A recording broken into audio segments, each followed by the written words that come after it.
ये है धराली उत्तराखंड, जहाँ की बहुत बड़ी तबाही हो चुकी है। आप देख सकते हैं ये जो नज़ारा आप देख रहे हैं ये अब नहीं है।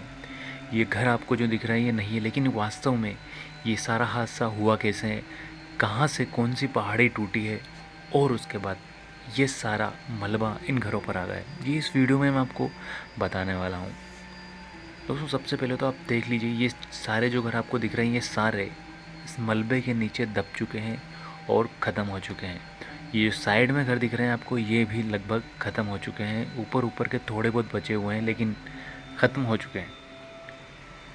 उसके बाद अब आप देख सकते हैं छोटी सी नदी झील टाइप बह के आ रही है। मैं यहाँ पे आपको इसको एक बार मैप पे खड़ा करके दिखा देता हूँ। आप इस बंदे को इसको ये आप देख सकते हैं, ये ऐसी जगह है, ये इस तरह का यहाँ आसपास का रोड है। ये सारी दुकानें घर जो भी आपको दिख रहा है ना, ये सब कुछ मलबे में तब्दील हो चुका है।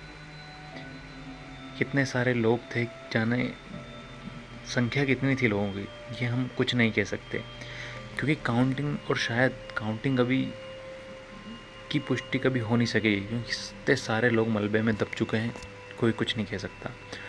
अब बात आती है कि ये मलबा कहाँ से आया और ये बादल कहाँ फटा था।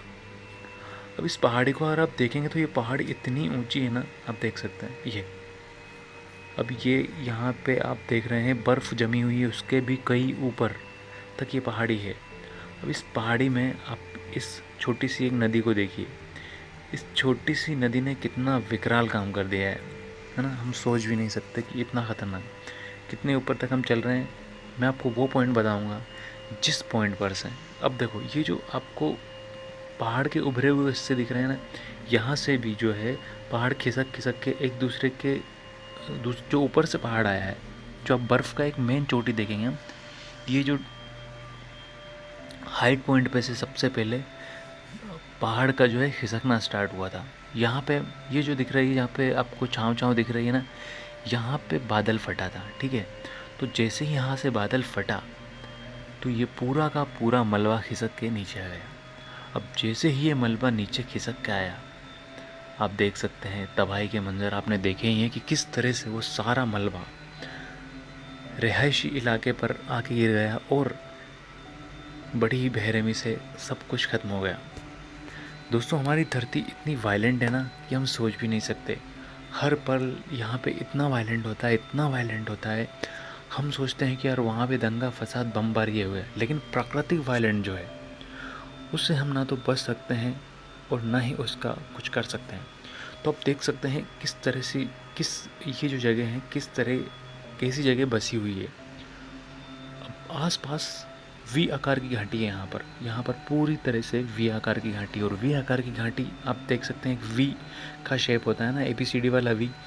तो उस वी आकार की घाटी में जब जो नीचे का पॉइंट होता है, अभी देख सकते हैं ये वी आकार की घाटी, तो जब इस वी आकार की घाटी में कोई सा भी पहाड़ थोड़ा सा भी खिसकता है ना, तो सब कुछ ले डूबता है। आपने देखे होंगे कि बहुत सारे ऐसे रास्ते होते हैं जहाँ पे पहाड़ खिसकते हैं, गिरते रहते हैं, तो वो रोड पूरा का पूरा उस पर्टिकुलर एरिया का ख़त्म हो जाता है उस टाइम के लिए। लेकिन आप सोच सकते हैं जब वी आकार की घाटी में कोई रिहायशी इलाका है, तो यार वहाँ पे अगर भूस्खलन होगा, पहाड़ खिसकेगा या फिर बादल फटेगा, तो आप सोच सकते हैं कि कितना ख़तरनाक हो सकता है ये एक इंसानियत को। मतलब आप देख सकते हैं अब ये जो जगह है ये ऑलमोस्ट हमेशा के लिए ख़त्म हो चुकी है। यहाँ पे अब कोई रहना पसंद नहीं करेगा, क्योंकि यहाँ पे कितने ना जाने कितने लोगों ने अपनी जान दी है। तो ये एक तरह से शमशान से भी बदतर जगह हो चुकी है, ठीक है। क्योंकि वहाँ पे तो एक तरह से मुक्ति हो जाती है, लेकिन यहाँ पे बड़ा ही दर्दनाक हादसा हुआ है और ये कब्रिस्तान से भी ज़्यादा ख़तरनाक और वायलेंट जगह हो चुकी है। तो आप सोच सकते हैं। तो कुल मिला के ये धरली जो गांव है उत्तराखंड में, ये अब ख़त्म हो चुका है हमेशा हमेशा के लिए।